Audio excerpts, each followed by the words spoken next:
Hi, everybody, and welcome to Friday Night Flock Talk. I'm Robin Sullivan from the Leather Elves, and I am here with Jack Pine from High Redbird. Hey, Jack, how's it going? I am doing all right. I am enjoying my nice December weather. It was 80 degrees today. Yeah, it snowed.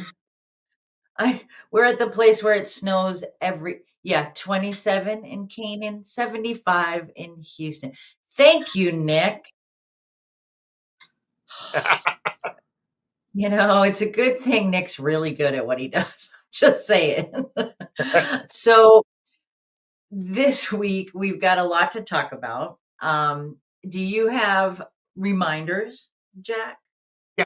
So before we get into tonight's topic of geriatric birds, there were a couple of things we wanted to remind you guys. First and foremost, if you guys have not already, you want to make sure that you like the Leather Elves page on Facebook. We do these live streams every single Friday at 7 p.m. Eastern.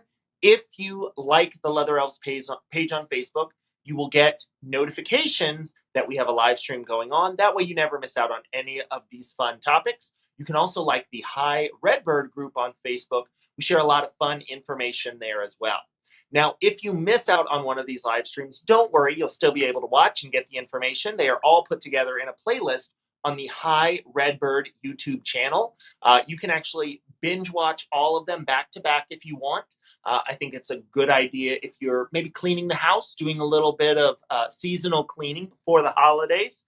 Go ahead, put that on the TV. Just let it go one after the other. Or if there's a particular topic you want to revisit, you can always go back and rewatch those. Since Robin and I cover a variety of topics with these Friday Night Flock Talks, things like training, enrichment, veterinary care, conservation. There's a wide variety of topics, and you may want to revisit some of them. Now, we do have some other fun things coming up, and you find out about all of them if you follow our Instagrams. So we've got the Leather Elves and High Redbird over on Instagram. In those places, we'll share the information of what's coming up with the live streams that week. We'll share any special events that we have going on, maybe any conferences that are coming up, any fun things like that. And of course, a lot of fun photos and videos of animal enrichment, baby animals, animals, animals, animals. I mean, what else could you want on your Instagram newsfeed?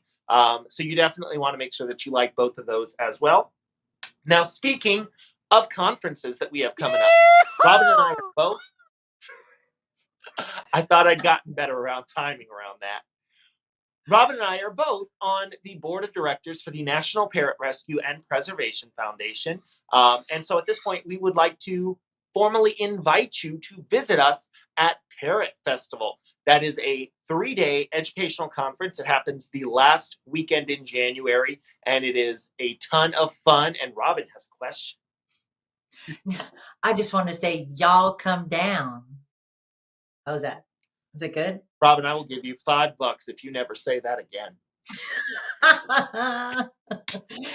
It's a great time, and there's a lot of really good information. A lot of the speaker slate is wonderful as always. Tons of vendors. It's worth the trip to Houston. And you saw the temperature in Houston right now. In January, it's a little bit warmer, maybe. So it's worth going. Right. And one of the biggest things that we cannot stress enough there, I mean, there's obviously the educational speakers, there's the vendor hall with vendors from across the country. But honestly, the camaraderie of getting to be around like minded people, people who care as much about their birds, want to try to provide the best possible care for their birds, that are constantly learning, constantly pushing themselves. I've got to be honest, having that sort of network and support system behind you definitely makes being a bird owner much, much easier. So I cannot stress that enough. If you'd like to know more about Parrot Festival, you can visit www.parrotfestival.org. Another fun thing that we have going on right now, or rather, it's fun for Robin because her part is done. Now it's work for me. Yes, we have the Avian Advent Calendar. Now, that is an Advent calendar put together by the Leather Elves. So it's an Advent calendar of all different parrot toy parts.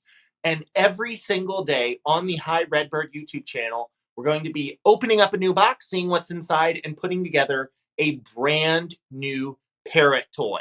So if you've got the Avian Advent Calendar, you'll definitely help get ideas for what you can put together with it. But of course, you can make your own toys if you feel so inclined. If you didn't get the Avian Advent Calendar, you can still watch, maybe get an idea on what to do with parrot toys or toy parts you're not as familiar using, maybe learn different techniques, things to manage the safety, the utilization, focusing on the goal of how your bird is going to interact with different things. So, all in all, Robin and I talked, we worked together on this. Our goal is to help parrot owners become more comfortable with their parrot toy building skills, because that means ultimately your birds are going to get more enrichment on a regular basis. Robin and I regularly talk to you about how important that is in providing the best possible care. And it is a lot of fun. There are a lot of different, really cool toy parts. And I am going to be honest, Robin, as I am going through and opening some of these boxes, I have had a couple of times where I was like, wow, that's a lot of really cool stuff in that box. And I've had a couple of instances of how did she get that in there? Uh, it was it was like So, taking the so, comforter out of the bag. There's no way I can get it back in that little box. and for anybody that got them, I do probably need to apologize for the amount of crinkle paper that will end up at your home. Um, because every box says crinkle paper because that's part of the fun of the holidays. But when I went through and chose the parts to go in, I really wanted it to be things that could stand alone if you were just gonna, that's what I need to use, or that you could add on to what you've already opened. So it's kind of a progressive thing, and I am so excited to see the different things that Jack has been able to come up with for them, and also I can't wait to see, you guys can share what you're making with them on the Leather Elves page so that we can get a look at that. And maybe people can get some ideas from what you've done. Because we always talk about, I know that you guys are doing really cool stuff out there and you think that everyone's doing it. Not necessarily true. So yeah, we've got that going on right now. You have a month left. Oh, it came with confetti this time. You have a month left to enter in the chance to win a year of free toys. So that's a toy a month for a year. All of 2022, a Leather Elves toy a month. All you have to do is place an order for $50 or more, and between now and December 31st, and we will be picking the winner on a random drawing on January 1st, and that person will be able to, you can either get them all at once in a set of 12, or you can get one a month. It's your choice. So yeah, it's worth it. You're getting great toys anyway for that $50, and then you have a chance to maybe win a year's worth. So worth looking into. But I think we're ready to get started. Tonight, we're going to talk about caring for geriatric parrots. And we put changing expectations there as well, because I think that, we go into owning parrots with a certain, okay, this is how it's going to be. This is what I've got I'm going to do this, and this. And that creature that you have brought into your home, that living creature, does change over time. I mean, don't you agree, Jack? So we're going to talk about parrots here, but I'm going to be honest. Everything changes over time. I have changed over time. Uh, there are things that are now concerns for me that were not concerns once upon a time. Uh, I am going to be perfectly honest. When I am at work and my shoes come untied, one of the things that I look for is a place that I can prop my foot up to make it easier to tie my shoe, which is not something that I used to do before. No, and it's things like when we work on the outline, for what we're going to talk about, we kind of come up with our plan for the night for the flock talk. And if it comes on the phone, I have to print it off in bigger print, because otherwise I'd be doing this while we were on the flock talk. So, yeah.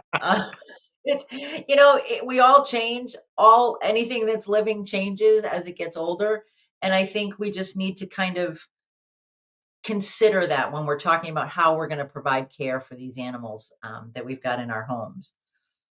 So, here's Yeah. a question for you, Jack. What's geriatric? And don't say me. So I would say, and this is as resolute and clear cut as I can get, it depends. There are a couple of things that you're going to have to pay attention to when it comes to thinking about an older bird. Um, First and foremost, how old? I have an umbrella cockatoo visiting tonight. Can you tell? No.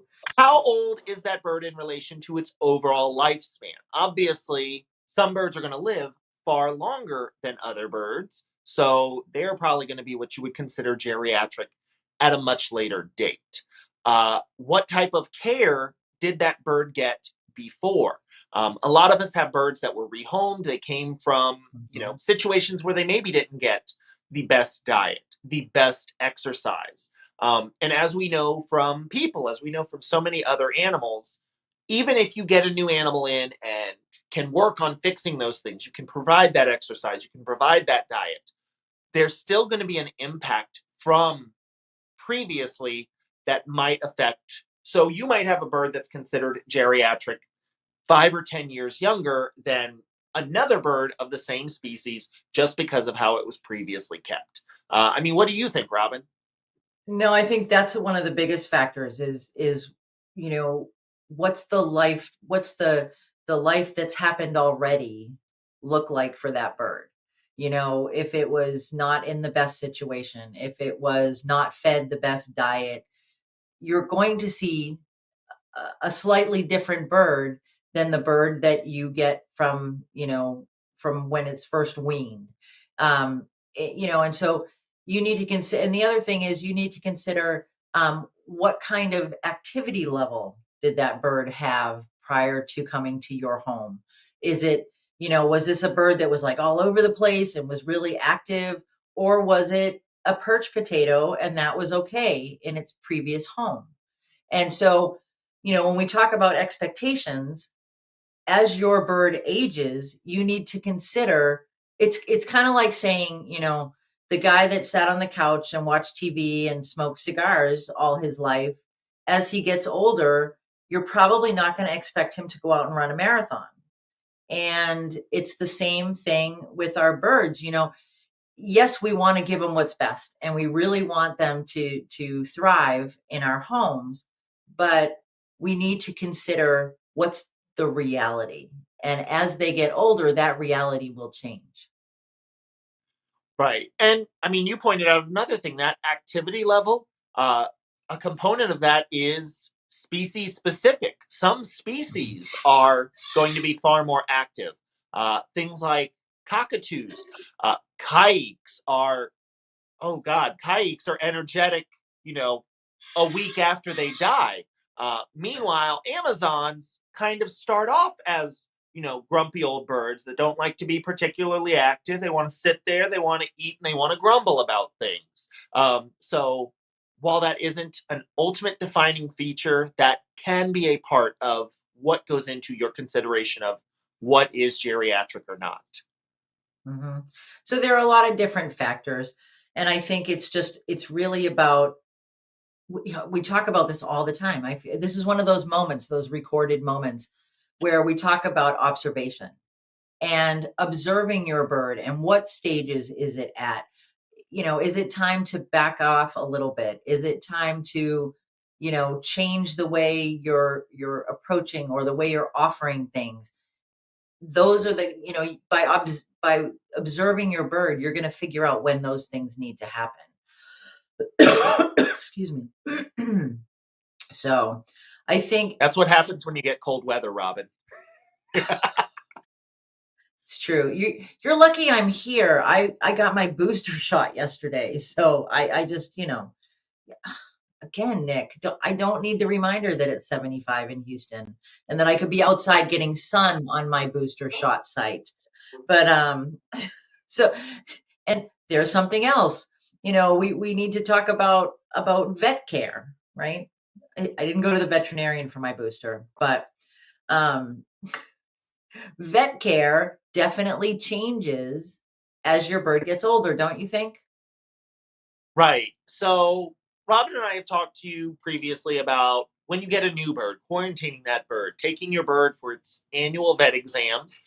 Obviously, when you first get that bird, you should have a plan in place. But as your bird gets older, you need to be prepared for that veterinary plan to change. So make sure that you have an open dialogue with your veterinarian about what point are we at and how is this bird doing? Because we want to make sure that we are able to provide for our birds. We want to make sure that we are doing everything we can. And part of the reality of that is knowing that things are going to change. And maybe the plan that you had with your veterinarian before isn't going to cut it anymore as things change and that bird gets older. Yeah, it's interesting when Jack and I were talking about what we were going to talk about tonight. One of the things we said that was that, your older birds may need more regular visits. Well, right before we went online, I got a great call from Dr. Kirsting of the Kirsting Vet Clinic in Missouri.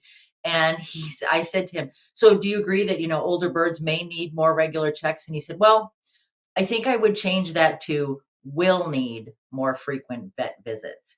And, if he were somebody I didn't know it was his first rodeo, I might say, okay, so he's drumming up business. But what he said to me was they will need more frequent visits for preventative care, which I thought was an interesting way to look at things.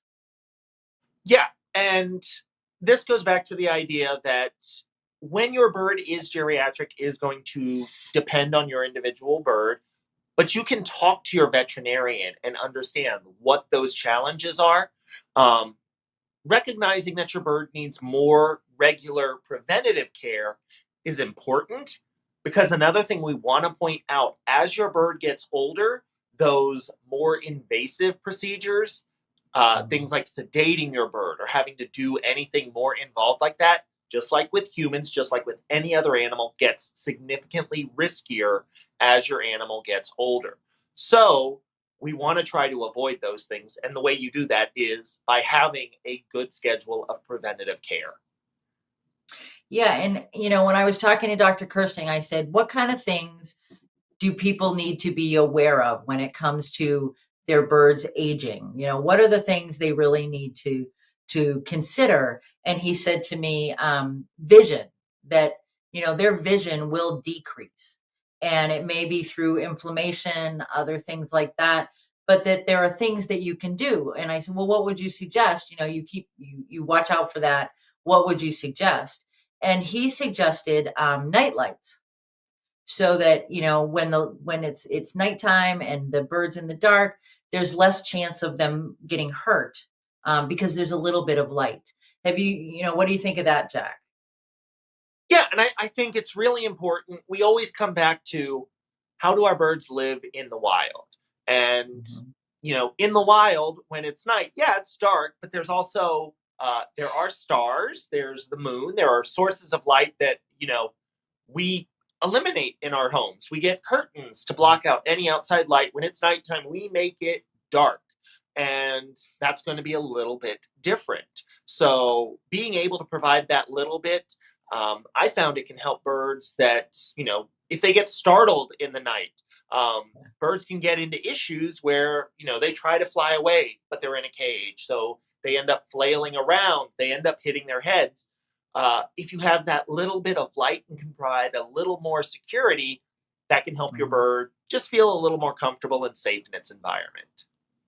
Yeah, I mean, and that's not even really, as Julie says, she always has night lights. It's not just a geriatric issue. I think it's a good some good advice just in general. And another thing Dr. Kirsting said to me was arthritis is real. And we've talked about this before, and I said, well, okay, what would you suggest? And he said, moving to things like platforms and, some for comfort and balance, things like that. This round, going from round perches to square perches, which I thought was kind of interesting, so that there's more to balance and less chance of slipping.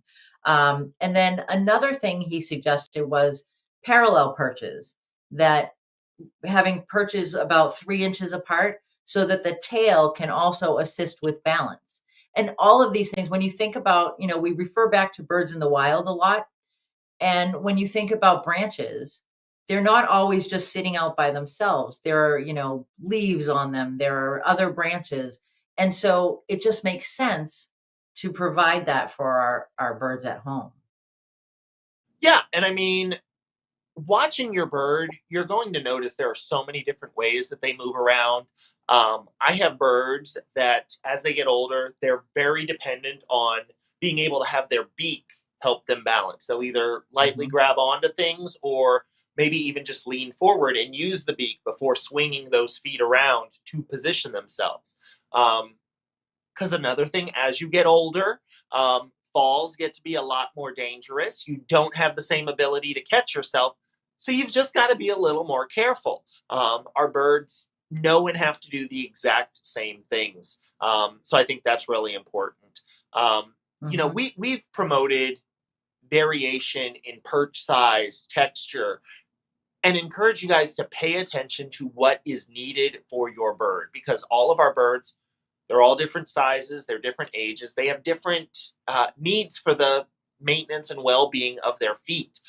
So definitely pay attention to things like that. If you guys need platform perches, on the High Redbird YouTube channel, there's actually a tutorial on how to put one together. You can put that together in under 10 minutes. um, Mhm, that variation of perches. If you get even things like those easy, a, a hanger bolt and a wing nut perch, you can put that next to other perches that you are currently using, and then mhm. just refit your bird's cage so that it's a little bit appropriate or more appropriate as your bird gets older. It doesn't have to be completely rebuilding everything from the ground up. Instead, we're just making slight modifications to make things a little bit easier. It's kinda like putting the grab bar in the shower, it's and it's not even that difficult. And I know, Jack, when you were talking about, the you can make your own platform purchase very easily. I also know that Melissa Davis, who listens on a regular basis, just posted that she's making some there we go, you can make it yourself. But Melissa is, posted that she's making some platform perches over the weekend. So if you guys are friends with her on Facebook, or if you're not, look her up, Melissa Davis, and so she's making some platform perches that might be, useful if you're in this situation. There's Melissa right there with her kayik, so she knows all about that energy you talked about.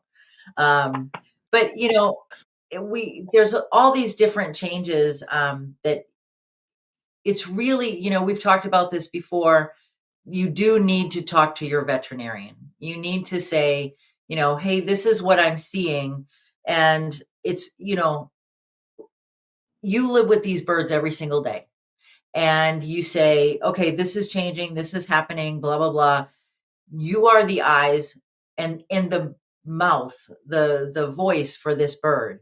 When you go to your veterinarian, maybe your bird looks like he's in great shape, and he's, well, if you do it, strictly by blood work and a physical exam, okay, yep, he's doing great. But you're seeing different things at home. So you need to be that voice. I mean, do you agree, Jack? Yeah, I think there's so many aspects that go in to the overall care and well-being of your bird. Robin, as you mentioned that idea of blood work, there are birds that can have pristine blood work and diminished Mhm, mobility because they have that arthritis starting to set in, or maybe their vision is starting to go. Maybe you have a bird that is looking just fine, it's moving fine, it's eating fine, but you're starting to see, decreased function of those internal organs, and maybe the blood work would reflect that. At the end of the day, talk to your veterinarian. You need to feel comfortable talking to your veterinarian about these different things. they will help you with so many different aspects of this. They will help you know what you should be looking for and what to pay attention to, especially if you're a brand new bird owner, if you've only owned a handful of birds, or honestly, even if you've owned multiple birds over your lifespan. I can guarantee veterinarians have still seen things that you haven't seen, so they can help you know even more things to look for, which is going to help you provide that overall care for your bird. But they can also help you focus on so many different aspects of care. So, a lot of the things we're going to talk about tonight, changes that happen in terms of enrichment, training, diet. Your veterinarian is an invaluable resource when it comes to planning and making those changes as your bird gets older. Mhm. Yeah, and, I asked the doctor about, changes in diet as well, and he said that at their clinic, they recommend a low-fat diet, but Ja as Jack and I were talking before, that is dependent on the species, and he said, a pelleted diet with 25%, non-pelleted diet in addition. And he also suggested that as birds age, and a lot of them, as they get older, especially the significantly older birds, were on a seed diet, and some may still be. And so he suggested prime as a supplement. That they have found that they do better and they live longer when you use a supplement like prime. Prime is I know it's a Hari product, and it can be sprinkled on food, and it's not something you have to go through a big preparation to use, but he suggested that that was something that could help if you've got a bird that's been on a not so fabulous diet. Yeah, and all of these things are going to depend on what your bird has gotten previously, what its needs are going to be moving forward. Mhm. One of the things that we usually try to avoid, um, talking about the exact ratios of what your bird should be getting in regards to certain things, because that's going to depend on your bird and its species. And Robin and I aren't looking at that bird. So, what we can guarantee and tell you with absolute certainty, talk to your veterinarian and they will be able to help you figure out what your diet should be for that bird and what supplementation is going to be most beneficial for that bird. There are a lot of bird companies. Again, if you guys go to Parrot Festival, we've got vendors from all over the world, and they will tell you about the products that they are working on, that they are so excited about because they do all of these other things. We're researching all of these other ways to best provide that optimum care for our birds. And I know I keep coming back to that, but I'm really really happy that we are doing that, because we're constantly pushing and challenging what is best for our birds. And Mhm. what was best for our birds 20 years ago, in some cases, wouldn't even be adequate now. So I'm glad that we keep working, we keep pushing, and I hope that we keep striving to make that care for our birds even better. Sorry There's for an my little soap. evolution. No, absolutely. There's an evolution to bird care, and it's that, okay, so this works well and it's worked well for a while, but hey, you know what? There's this, and let's do the research, see if it works, and maybe you take it up to that next level. And best practices. I mean, Jack has been doing this for a while, not too long. Um, and so have I, and I've been doing it longer just because 'cause I'm old. But, and I have seen huge changes in the industry, in the companion bird industry, in the zookeeping industry, and it's really about striving for that optimal care, striving for good animal welfare. We talk about that all the time. How do we improve welfare? We just keep evolving, I think, is the answer to that. And that doesn't mean that if something really works well, then you have to change it. You just have to consider there might be other ways to do it. You think? Right. And again, this all comes back to this idea that There's a reason we drive it home almost every other session. It is a study of one. We can provide you information and things to consider and help you guys build your skills. But ultimately, that building of skills is to help you tailor a plan for best providing for your individual birds, which are going to have different needs and considerations than my birds, than Robin's birds, than anyone else's birds. Things are always going to be a little bit different. Mhm. So, training. So we've all heard that phrase, "You can't teach an old bird new tricks." What do you think, Jack? Well, then I like have a lot of people that owe me money because I have gotten in birds that are rehomed birds. I'm not going to tell you how old they are because that's kind of rude. Multiple decades old, and we can train them all sorts of new things. Depending on the bird, sometimes you just want to train them to work into your environment. Um, Not every bird needs to be doing presentations for 500 people at a time, but they can maybe learn I'm going to step up onto this perch when you put in my food and water bowls. I'm going to, climb to the top of my cage when you want to go in and change toys. There are so many different things that you can do, and there are so many different ways that you can work with your birds, train your birds.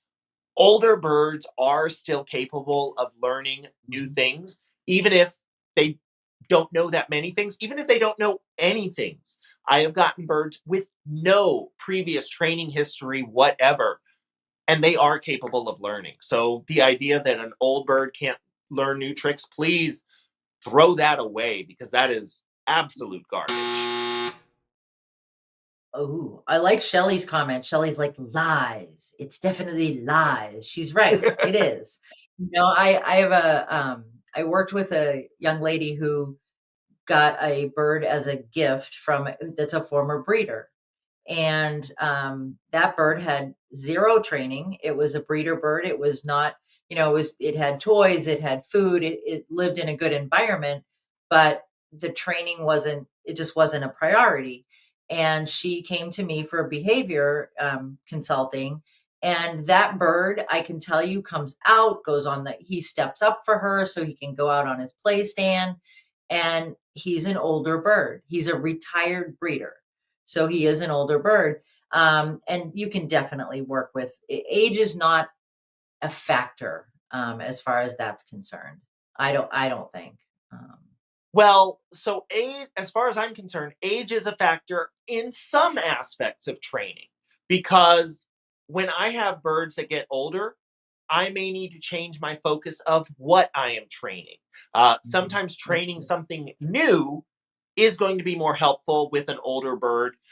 One of the best examples I can think of, because I've had to do it multiple times, as you have birds that get older, when they were younger, they were moving around a lot more, they were wearing their nails down a lot more. But as they get older, they're a little more sedentary. Maybe you need to work on training for a voluntary nail trim or foot exams to make sure they're staying in that good foot health. Yeah, I see Terry's comment here, and Terry, it was not said in any way in any derogatory form. It was just to differentiate between a bird that had been a pet in a pet setting versus a breeding setting. And I know that you do both. And a lot of people do both. They have pet birds that are also breeding. But yeah, no, it wasn't meant. I agree with you, breeder bird. We need to come up with a new term. All right, I'll work on that. Jack, we got to work on that.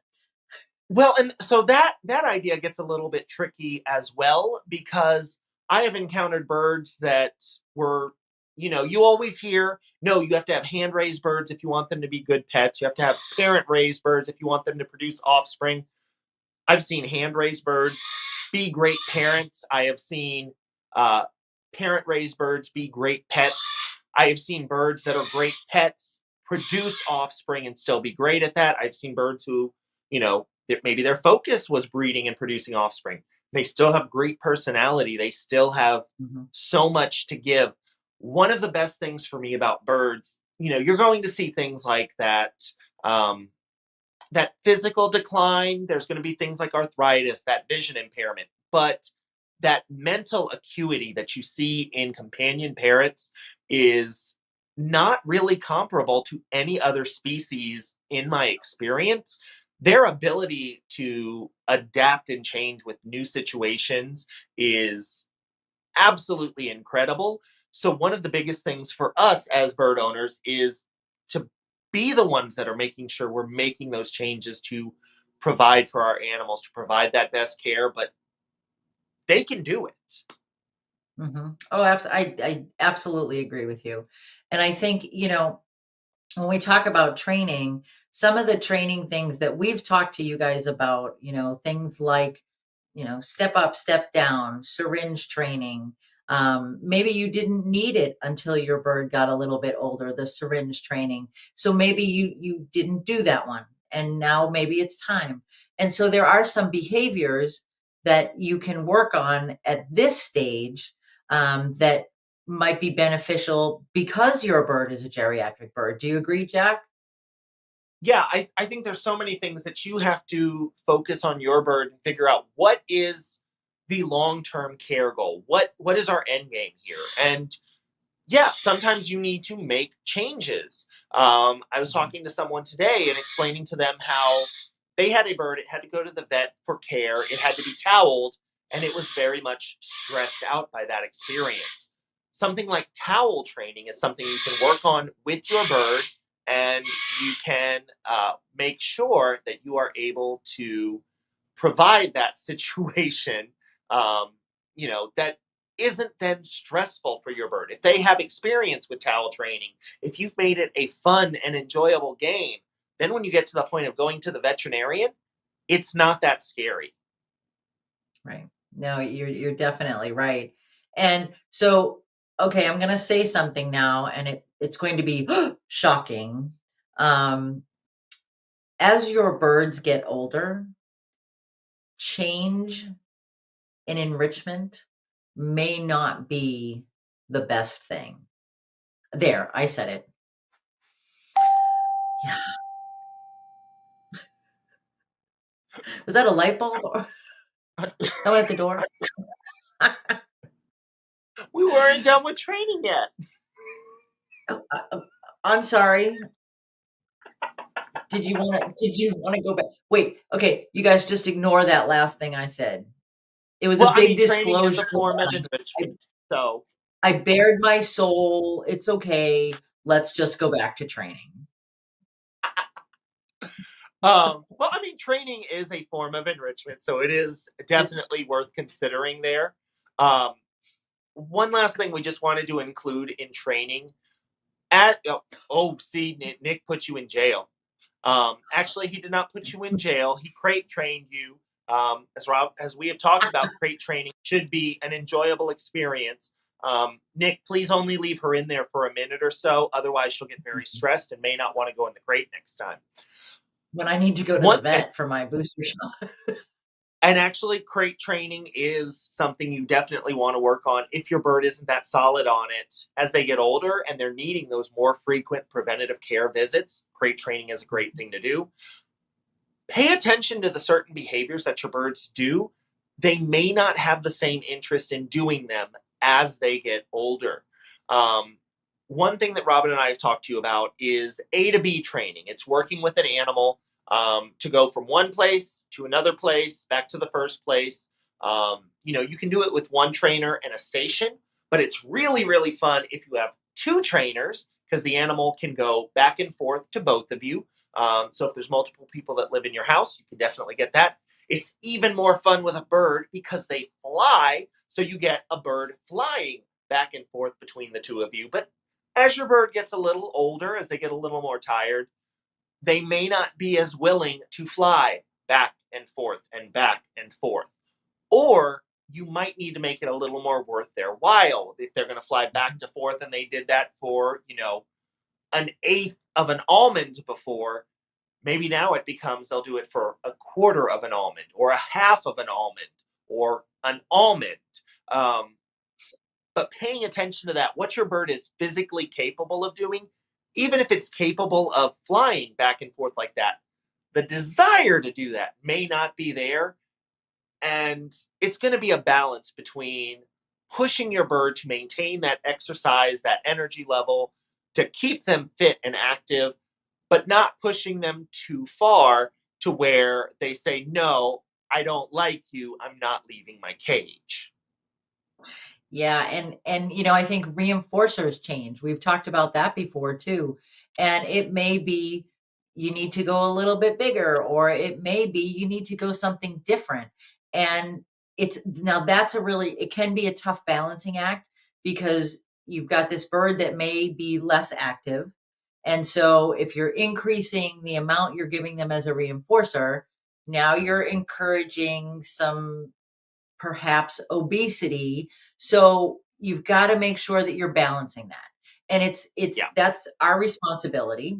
As the trainer, we need to kind of look at that and say, okay, so maybe I don't ask for as many repetitions and I still get it for the eighth of the almond. Maybe I ask for more repetitions and it's a quarter of an almond, whatever it may be. But you've got to be in tune with what level still works for that bird and what level of reinforcement is important. So it's true. Yeah. Now, um, one of the things to take into consideration as your bird gets older is enrichment. Go ahead, Robin. You can do it now. Thank you very much. Um, we did I did mention that sometimes change as your bird's getting older, change may not be as readily welcome. And so my suggestion there is if you've got a bird that is not yet geriatric, maybe you kind of work on that variety piece. You make sure that you've got that the bird is used to that kind of a schedule. But we've talked about schedules a ton of times. We've talked about regular changing when so it's variety on a schedule, if that makes sense. It's So that go ahead. regular irregularity. That's it. That's it. And so it's not this big, oh, hey, look at this is brand new. And aren't you excited about it? Because it may not be that exciting. So you want to make sure that they're used to those changes but if your bird becomes less willing to accept that, you kind of have to take that step backwards and look at, okay, how can I still present variety, but do it in a way that's not, you know, intimidating for lack of a better term. Dawn, this is Yeah, a I great think. idea. Before we go on, Jack, a little dab of hummus as a reward. Her guys go nuts for hummus. She can use it with a syringe or a target. Kind of cool. So it's Yeah, something I had never thought of. yeah, and I mean, there's going to be again a lot of different dietary options, things that'll work for your birds. And anytime you guys make any changes to your bird's diet or anything, if you skip the first part of this session, we just want to remind you, check with your veterinarian before you make those changes. We can't tell you what's going to work best for your bird, what's going to be safest for your bird, but your veterinarian can definitely help you figure that out. And I just want to make sure that everyone is covered. If they, skip ahead to seeing this part now, if they missed the part at the beginning when we were talking about vet care, I think that's really important. Now, when we're talking about those Okay. those changes to the enrichment, Mhm. one thing we want to point out, one of the most important considerations you've got to make with your enrichment is that safety aspect. You want to make sure you're providing that safety. If your bird is getting to be terrified of things, if they are flailing, throwing themselves to the side of the cage to try to get away from it, that isn't safe. So it is up to you as the bird owner to make sure you come up with ways to present new and novel enrichment in a way that doesn't terrify your bird. Usually having regular irregularity in terms of their enrichment schedule. If they're exposed to new things, they're not going to be as startled or thrown off by them. But again, that can change as your bird gets older. We did at the beginning, we were also talking about a possible or decrease in vision. And that's going to change how your bird interacts with enrichment. So you've got to be very aware of those kind of issues. And, Adrian says make foraging easier. Absolutely. If it's a mobility issue that your bird is dealing with, then you want to make it a little bit easier. And Megan's got a question here too about bringing home a geriatric bird from a shelter, as that's a lot of change. Megan, I would, yeah, let me answer this and then we'll see what Jack says. I would suggest taking it very slowly, allowing the bird to explore its, if you where the cage is, the people that are involved. Everybody doesn't have to be the bird's best friend when you come home. And I would try to learn as much about the bird's physical status before I brought it home. So if I, were picking up a geriatric bird from a shelter, I would want to know what's its mobility like, what's its overall health, and then I would kind of craft the environment to meet those challenges, or those challenges, and then build on that, but take it slow. What do you think, Jack? I think that is a crucial piece of advice. Observe your bird, let them tell you when you are ready to move forward, when they are ready to move forward. Um, you know, what we always hear about that would be the best option, to go to find an older bird and give it a good home. And there is something really emotional about that idea of, I'm giving this bird a great loving home, but there is a lot that goes into it. So I would encourage anybody wanting to take any bird home, but especially if it's an older bird or a bird with difficulties, make sure that you know as much about taking care of birds as you can before you Mhm. get that bird. Doing your research, knowing about things like, what is a proper diet for this bird? What is good enrichment for this animal? What can this animal be trained to do? What are ways that I can safely and without stress interact with this bird, train this bird? All of those are going to be things that you need to pay attention to. And they're not specific to older birds. There are things you're going to have to do for any bird, but I definitely think there is a little bit more of a risk if you ignore them in a bird that is older or has other complications, other difficulties, making them less agreeable to change. Yeah, no, absolutely. And I think we see it on Facebook all the time too. In a lot of the bird groups, it'll be, I brought this bird home and, he's a little bit older, and I brought him home and he's great. But, he's been home for a week and he won't step up and he won't come out. And I'm like, okay, so it's that take it slow piece. And yeah, Megan, that would be awesome. And if people who are adopting have questions, they can definitely reach out to Jack and I. We're always available on Facebook, and we might not get back to you right away because we do have jobs. We don't like to talk about those. They're not as fun. Well, they are fun, but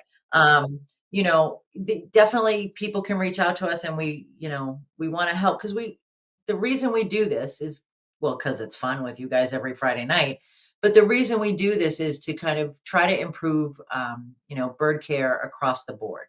So, um, Yeah, little the secret here that most people don't know. Um, Robin and I actually don't get paid to do these. We do not have what? sponsors. We do not have um, you know a boss who is telling us what to do, unless of course it's one of the days where Robin has her bossy pants on, because that happens. And sometimes Nick has his bossy pants on. Those are Ho, fun. ho, ho! But Nick is you actually the know boss. Um, you know, No, we we're we just the started doing these at the start of COVID to make this information available for people. People need this information. Conferences shut down.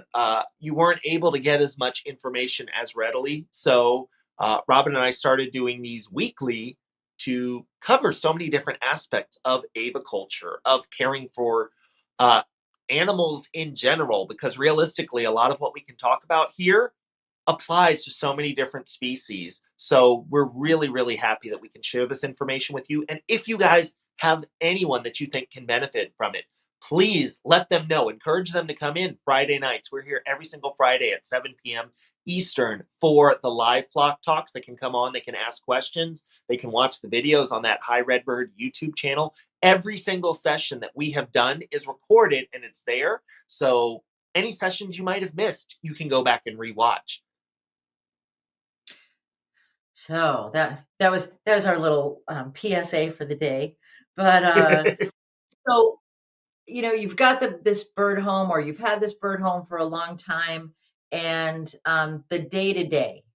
This is something I think we do need to talk about. Oh yeah, that's the other way to support us. Get Jack to 1,000 subscribers on YouTube. I think this is important. So yeah, do this. Don't go yet, but do this, and then support the Leather Elves by buying Leather Elves toys. It's it's simple things we're asking you to do, and they all help with your bird's welfare. So, but the day to day, I think this is something that we need to talk about. Record keeping, Jack's favorite, right? We all know that Jack is right. He's so excited. I knew he would be. So what kind of record keeping, Jack, do we need to suggest for geriatric birds? All of it.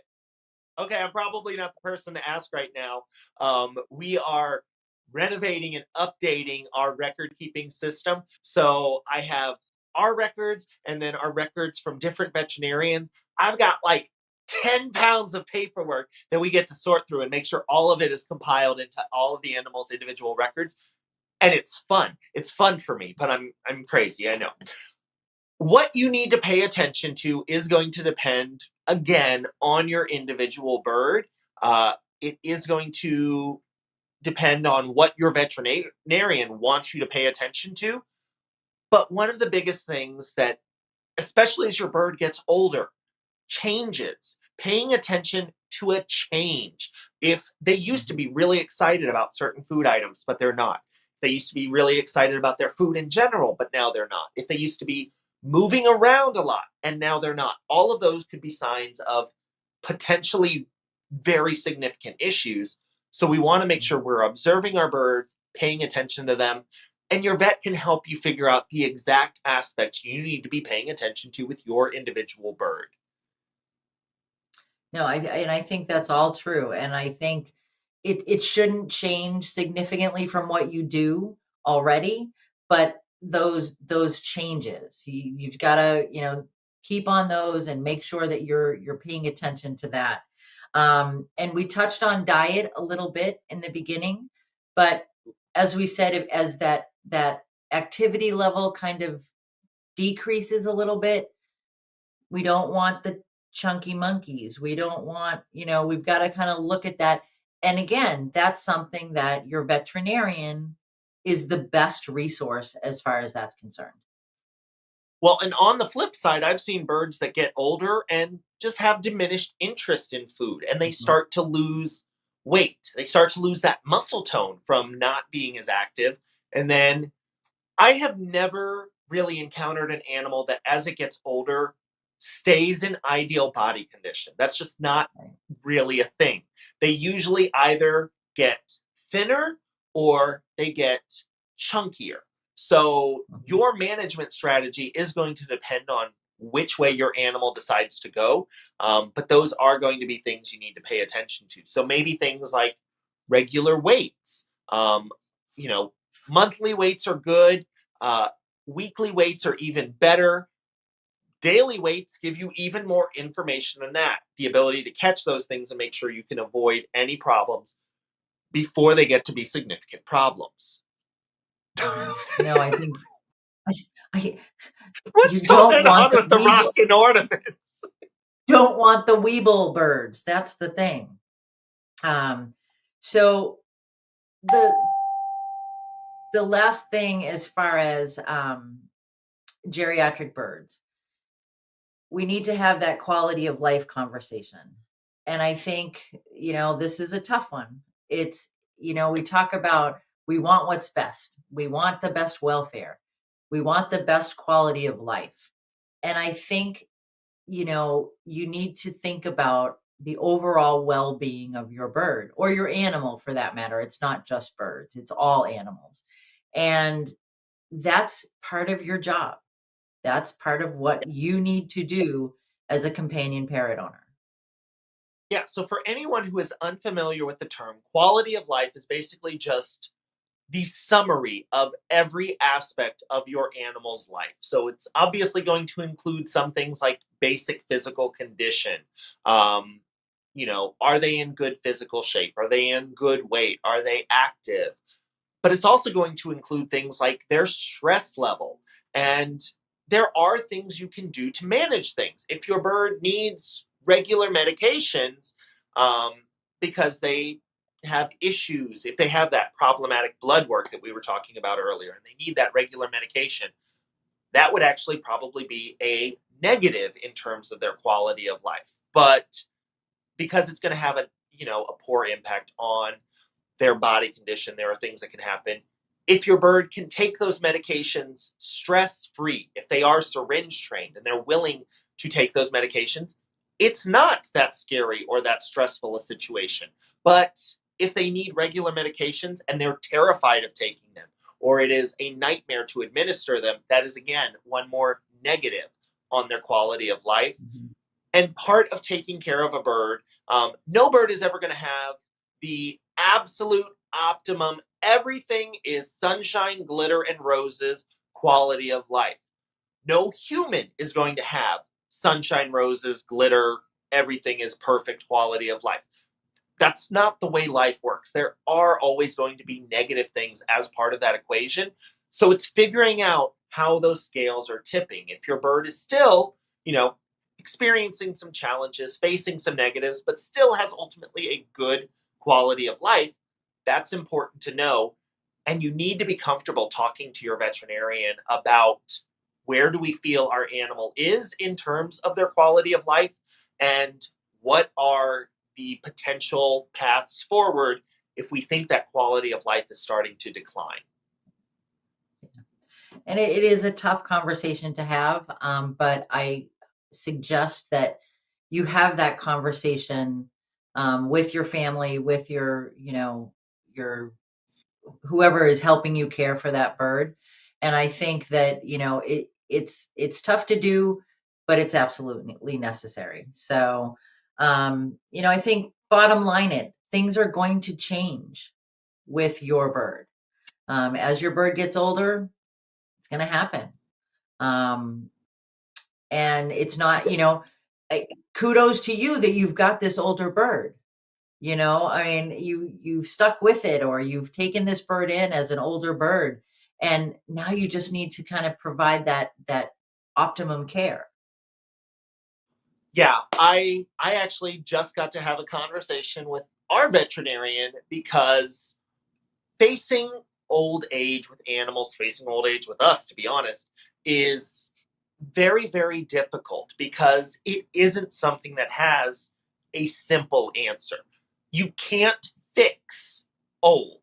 And you only get there by having done everything else. You provided everything your bird needed to be healthy, to make it to be old, and it almost seems unfair because you did everything you were supposed to, and like now you get to play this harder level where things are moving faster and the music is sped up and there's more bad guys and it's just a lot harder. Sorry, I like video games. It seemed like a good analogy there. Things get a little more difficult as you get older. That's just the reality of the situation. So, one of the biggest things that I can encourage people to do is enjoy your animals. Um, Mhm. the good news is, if they're older, you're getting them even longer than some other people do.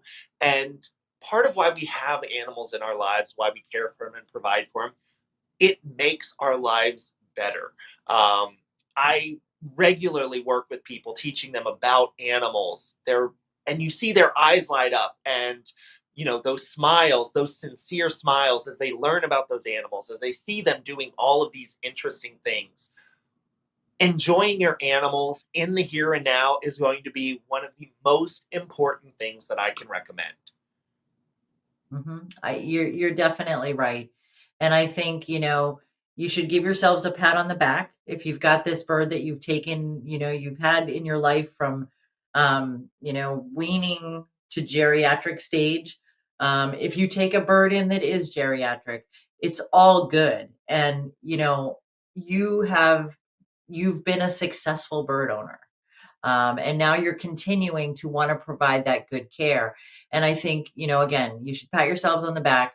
And like Jack said, absolutely just enjoy them. Enjoy the time you have with them, and they're every single animal, bird, creature has something to offer.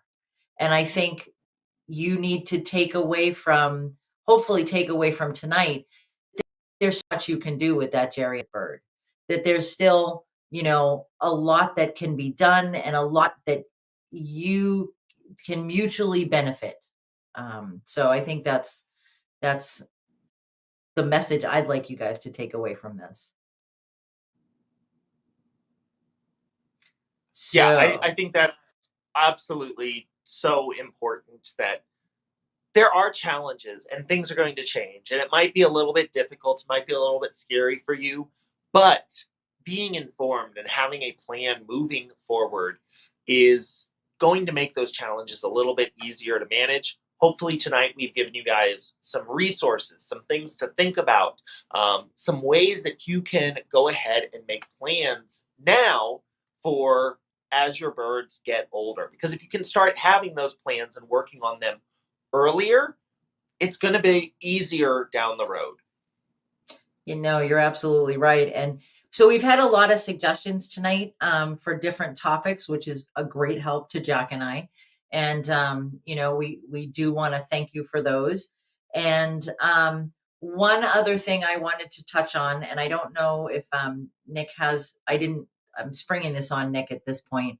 Um, the in January, if you know anybody that's got a bird that's thinking about, that's new to birds, that needs a refresher on birds, I will be presenting an 8-week course with Jess Uliano from Creative Behavior Consulting, and it's called Parrot Academy. And it's the first session. Well, Jack and I did a session, and we're going to do session 1 again. Jess and I are going to do it. But if you're looking for that perfect Christmas present for, a new bird owner or someone who's considering, I see a lot of questions on Facebook like, oh, I'm thinking about getting a bird. What do I need to know?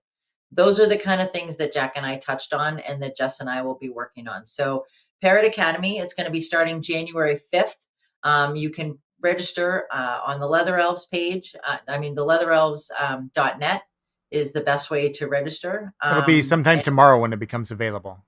Oh, it'll be sometime tomorrow, said Santa. Ho, ho, ho. Well, no, and okay, I am not teaching or benefiting from this class in any way, shape, or form, so I can say this completely shamelessly.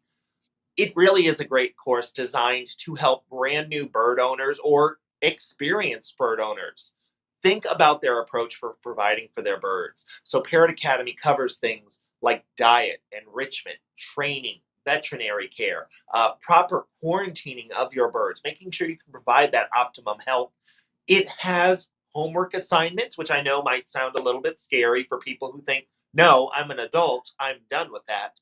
But the homework assignments are not graded. They are instead designed to be things to help you guys develop your resource list and your skills, things that you're going to need for taking care of your birds. So, one week I know the homework assignments are things like what is the closest avian veterinarian in your area?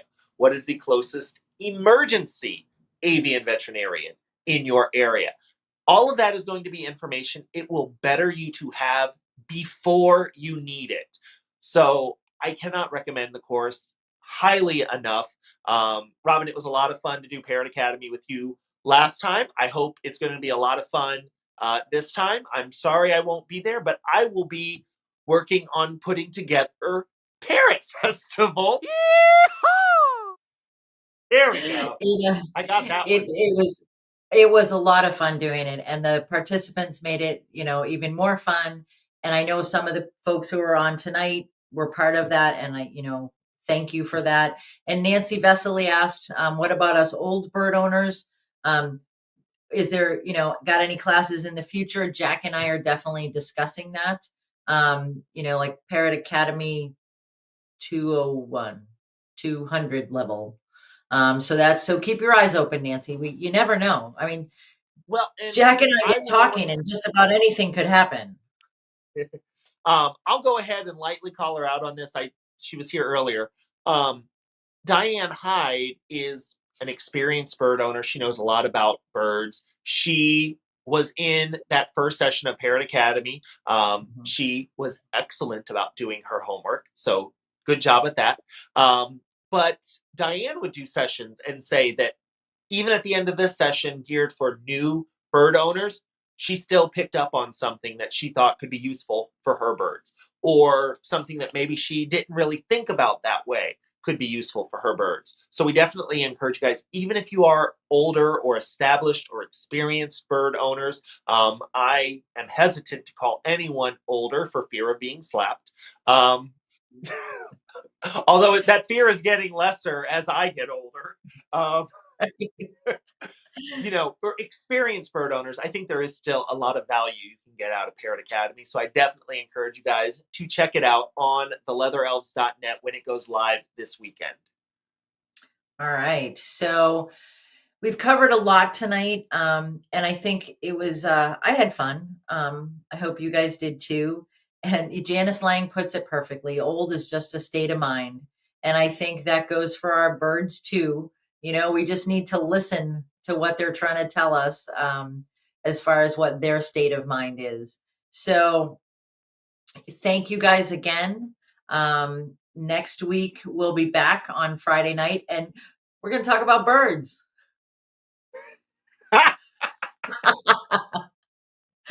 But and Eva was part of the class as well, so thank you, Eva. But yeah, we're probably going to talk about birds and animals next week. So we hope to see you guys next Friday night. And if you've got any questions, you can send them to us. I know, Oh, Diane's requesting Gunner. Is Gunner sleeping? Gunners, come here. Oh my goodness. He was sleeping. He is also getting older. But oh my goodness. Oh, you give me kisses. Thank you. 10 more kisses. Thank you. So there you go. Right. He was sitting in the session. Was it? He was auditing the class. Yeah. Auditing. That's it. There we go. But you guys have a great week. And as always, just enjoy your birds. Enjoy spending time with them. It's just really cool to have them in our lives. Any final words this week, Jack? I saw something online that actually really drives home the point that we are trying to drive home with caring for our older birds, which is, don't be mad or frustrated about things like spilled food and feathers and mess that your bird has made, because you'll come to a day where you will miss those things. So, making those plans and enjoying your bird in the here and now, I think that's the most important part. Yeah, I agree. All right. Well, you guys take care and we will see you. Have a wonderful weekend. Stay warm or cool wherever you are. And we'll see you next week. Take it easy, guys. Bye-bye. Yeah, we're going somewhere. I know. I'm excited.